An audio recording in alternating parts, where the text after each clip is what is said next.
say guys for the people. So one of those went pan Miss again. Guy, my profile, my profile, my bed, so guys for the people. The Camilla attraction in a bus stand babu. Then my plans are top at a guys. Ndakabawa t-shirt yawashi ndasvika pano pane chinguva zve apa t-shirt yawatsika ndimboenda apo ndiwo mandinda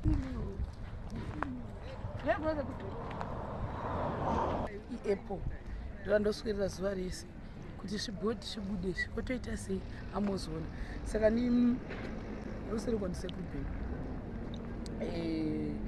ndakapfeka shangu yangu iya ndakavigigwa kubva kumuketa dzaichangusekubeti avangachindifiti baba zvakamecha ndakachenesa zvanangotoiti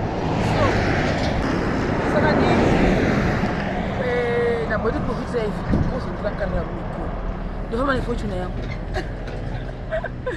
famba nefortune ululu ngandataga kanditese ndiperekeze kubhenki masaga avo ese chinoona kuti pasaiti kutoti zvisazonetsa kuti pakuti maybe vamwe pavanenge vakusvika tisazorasika saka nini ndopatiri panapa.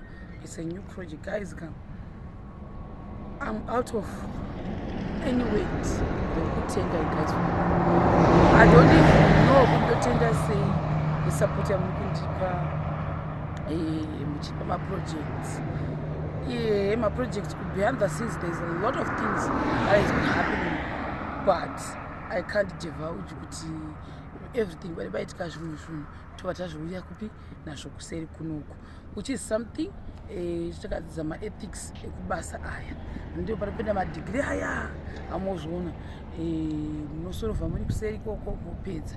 And also sometimes you have to learn to keep my secrets anenge achiitikawo between your clients and also mamakers amunozviona. So kuti ndinge ndiri go between ndikangotenda Mwari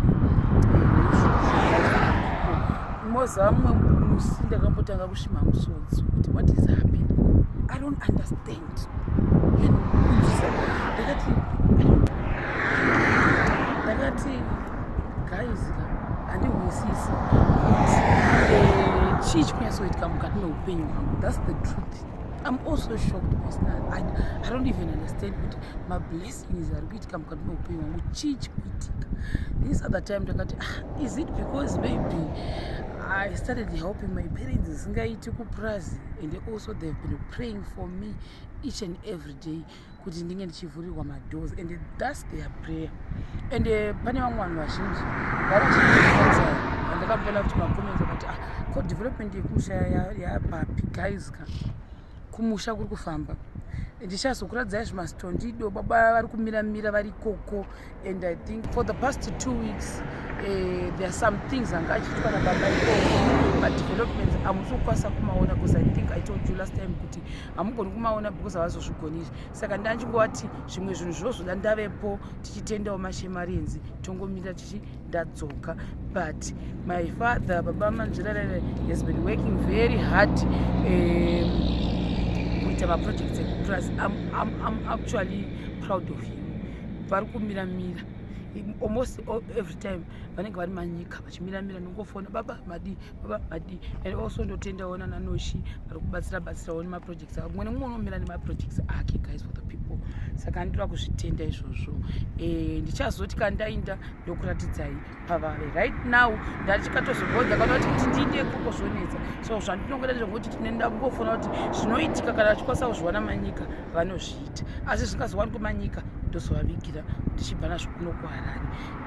Regarding aiwa mota, I also ended up making a choice yekuti ndimboisiya yakadero chimboshasanga public transport iyo zvisandoita kana maindrive. Ndo choice yandakaita because I didn't want stress nekuramba chifunga kuti maybe ndabudisa mari nhasi ndarega mangwana kana mangwana mota yayozoenda yaenza isi kuita. Saka ndo stress yandaka-avoid. So right now panapa patiri kuside kwekunoton, but the project we're going to be doing inenge under Chekutu, not Kunoton. So that's one project yatatendekwa naMwari kuti tinge tichizoita. And also I'm looking forward to many other projects achanga achiita in the name of Jesus. ndokutendai guys, ndakabata ekwekakutenda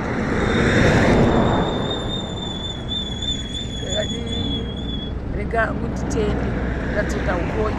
And also chitenda vabereki vangu bana bamai Manjera, mama vari kundinamatira every day.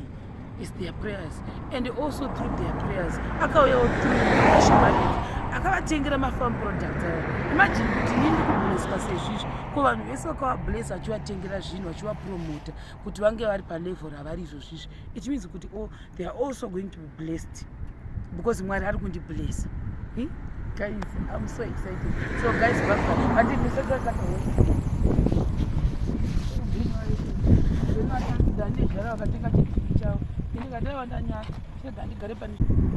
hangu nini mafees hadi magoni because semunhu wanzwa nekuzvisvina handingamboreshi diet yangu apple ndechasara kuti ndichotsvaga mvura yangu ndotokusera this zvikaravira then manheru kana ndakwanisawo ndoita kasadza kangu kezviyo kana kemapfunde ndo zvandiri kuita then ndodya ndovata.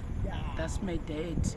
Coca-Cola machichichichi zvimwe zvakuita zvichindirambawo maybe nekuti ndakaita community change yezvikafu so ndizvozvo. And also ndakateerera zvese amaitaura zvazvakuti tsvaga masunscreen. Pane imwe ndakambototsvaga but I don't know kana iri kunyatsoshanda because it doesn't make sense kuti kana ndiri kutsvaga ndongotsva chete kupamaoko apa but kumeso kusingachazviti. So pane vanhu vanditi usakanganwa kutsvaga Nivea sunscreen, saka ndichanoitsvaga kana zvimasenzi zvikamboita.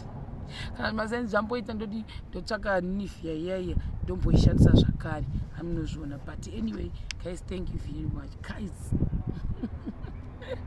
Ndowakusvoda, ndowakufara nekutenda Mwari, ndowakufa washi sorako, ndowakufara